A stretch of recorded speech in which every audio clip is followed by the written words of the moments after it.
लीजिए कम से कम नहीं तो 3 ऑटिस्टिक बच्चे हैं, लेकिन तीनों ही टोटली डिफरेंट है। एक है जो ऑर्गेनाइज़ भी है, ऑर्गेनाइज़ कह दो कि इसके पेरेंट्स इतने अच्छे हैं कि उसको पूरा ऑर्गेनाइज़ करके स्कूल भेजते हैं। उसकी सारी बुक्स, कॉपी सब बिल्कुल फ़ोल्डर में लगी हुई बहुत अच्छे से रहती है, और वो पढ़ने में भी अच्छा, क्योंकि वो घर जाके उसके पेरेंट्स सब दोबारा करवाते हैं जो भी स्कूल में हुआ होता है, तो वो उस पे इतना ध्यान देते हैं। और वो बहुत अच्छा है, इवन नॉर्मल बच्चों से भी पढ़ने में अच्छा है। और दूसरा जो बच्चा है वो बिल्कुल भी ऑर्गेनाइज़ नहीं है। उसकी इंटेलिजेंस ठीक है, वो भी पढ़ने में ठीक है, मतलब उसको कॉन्सेप्ट समझ आ जाते हैं, वो अंडरस्टैंड कर लेता है और उसके हिसाब से काम भी कर लेता।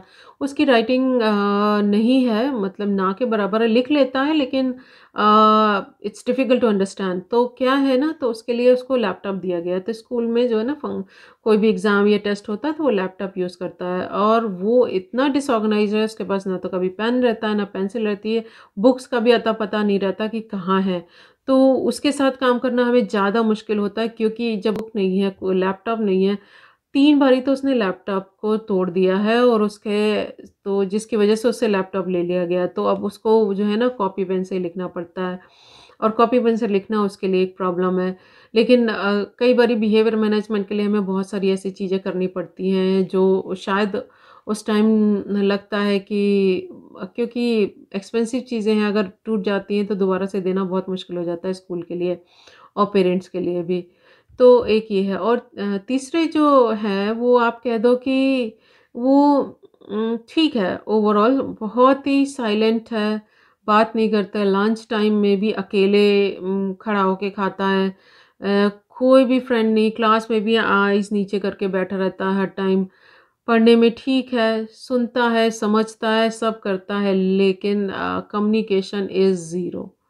उससे अगर अब मैं अगर लंच में वो खड़ा बाहर अकेले खा रहा है, तो मैंने कई बारी उसको अप्रोच किया। मैंने उसको बोला कि जाओ अंदर हॉल में बैठो, सारे बच्चे वहाँ बैठे हैं, वो गर्म भी है वहाँ पे, क्योंकि यहाँ तो कोल्ड वेदर रहता है हमेशा। तो लेकिन वो एक ही पर्टिकुलर जगह पे खड़े होके डेली वहीं पे खाना खाता है, और बहुत सारी टीचर्स ने उसको अप्रोच किया, लेकिन वो जो है ना किसी भी तरह से वो कन्विंस नहीं होता है वहाँ से जाने के लिए। तो जैसा कि मैंने बोला, उनका वो बिहेवियर है, उनका रिपिटेटिव बिहेवियर, वो वैसे ही फॉलो करते हैं।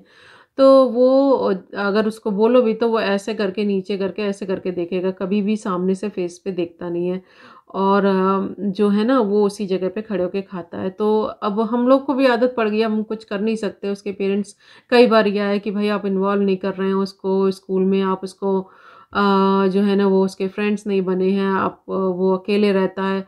सारे टीचर्स ने बहुत ट्राई किया, लेकिन वो जो है ना नहीं चेंज हो पा रहा है। तो हमारी भी लिमिटेशन, हम जितना कर सकते हैं उतना ही कर सकते हैं, किसी को फ़ोर्स नहीं कर सकते। तो ये जो है ना तो आप देखिए ना कितनी वेरिएशन है। इसमें ऑटिज़्म में आप बोलो तो हर बच्चे का आप कुछ ना कुछ डिफ़रेंट होगा। तो उसको समझना कि आपके बच्चे में क्या है और क्या चीज़ पॉजिटिव है, क्या चीज़ नेगेटिव है, पॉजिटिव पे ध्यान देना, रीइंफोर्स करना, पॉजिटिव इनपुट देना, उनको पॉजिटिव रीइंफोर्समेंट देना अच्छा करने के लिए, तो बहुत ज़रूरी है।